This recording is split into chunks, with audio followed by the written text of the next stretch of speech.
welcome back to our podcast. I'm Putri, your host, and today we are going to discuss a topic that's very close to our daily life, the internet. Joining me is a guest who will share some interesting information about the internet. Hello, how are you? Hello, I'm doing well. Thank you for inviting me. Alright, before we begin, could the speaker please introduce themselves so the audience can get to know them better? Okay, hello everyone. Introduce myself. My name is Tiwari Pachapidi, your speaker today. Alright, let's get right to the heart of today's podcast. There may still be some wondering about the internet. What exactly is it? Okay, the internet is a network or interconnect computers worldwide that enables users to exchange information and communicate quickly. Oh, so the internet is not just for social media and entertainment, right? That's right. The internet serves many functions such as searching for information, online learning, communication, shopping, and even working remotely. Okay, in your opinion, how important is the internet in daily life? Is it crucial? Nowadays, almost all activities rely on the internet, from study searching for study materials and workers submitting assessment via email to the general public collection online transaction. Okay, come to think of it, we use the internet almost every day. What are the main benefits of the internet?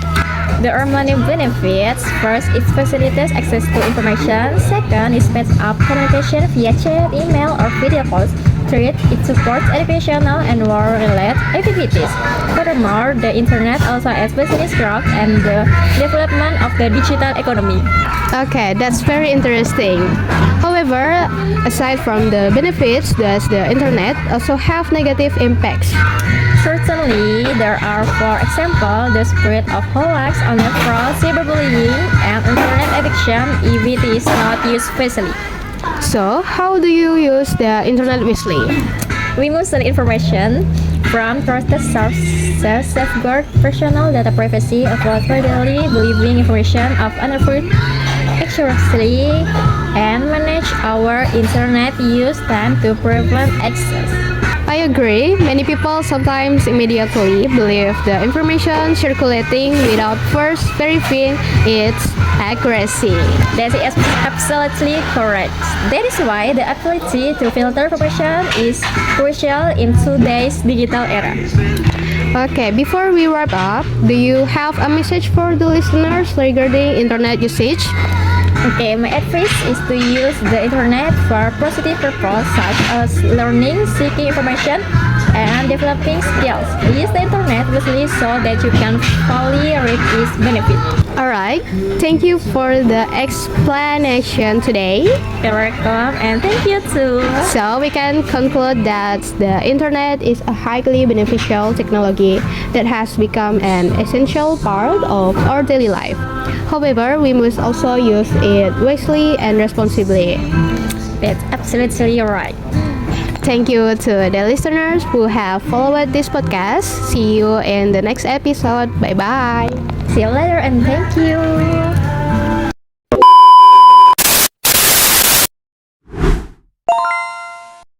Okay, hello everyone and welcome to today's podcast. I'm Tiwi, your host that again. In this video, we'll be discussing something that is really familiar to everyone, email. Joining me is a guest who will help explain more about it. Hello, how are you? Hello, I'm doing well. Thank you for inviting me to this podcast. Alright, before we begin, could the speaker please introduce themselves so the audience can get to know them better. Alright, let me introduce myself. I'm Putri Nabila Zahira, your speaker for today. Alright, let's get straight to the heart of today's podcast. There might still be people wondering about email. What exactly is it from your perspective, Putri? Okay, I think email or electronic mail is a form of electronic correspondence used to send and receive message via the internet. While people used to send letters through the post office, we can now send message digitally using email in a matter of seconds. So you could say email is like a modern version of a letter, right? That's absolutely right. The difference is that email is much faster and more convenient. Besides sending message, we can also send various files such as documents, photos, videos, and even presentation. That's very interesting. In everyday life, what is email typical use for?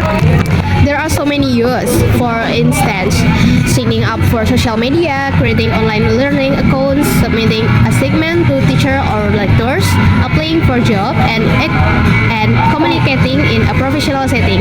Almost all digital service today require an email address. Wow, so without email, we'd have trouble accessing a lot of servers, right? Yes, that's right. In fact, when we forget an account password, email is typically used for the recovery or password reset process.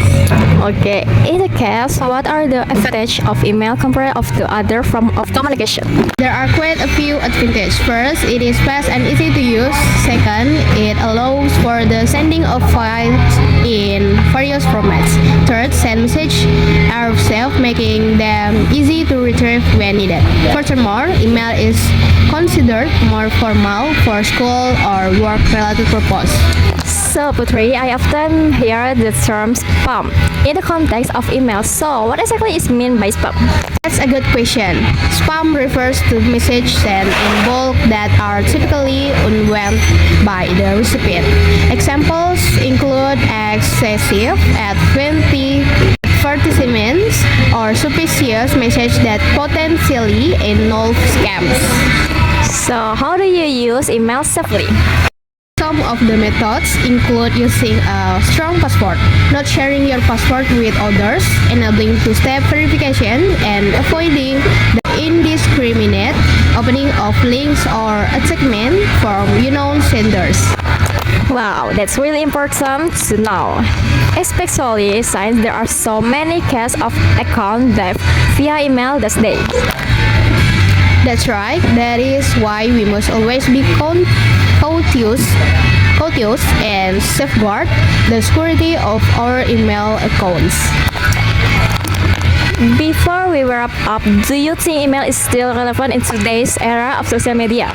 Certainly, although there are many instant messaging apps, email remains the official means of communication used in schools, universities, companies, and various other digital services. Alright, so we can conclude that email is a crucial digital communication tool because it helps you send messages, share files, and access various online services quickly and easily. That's absolutely right.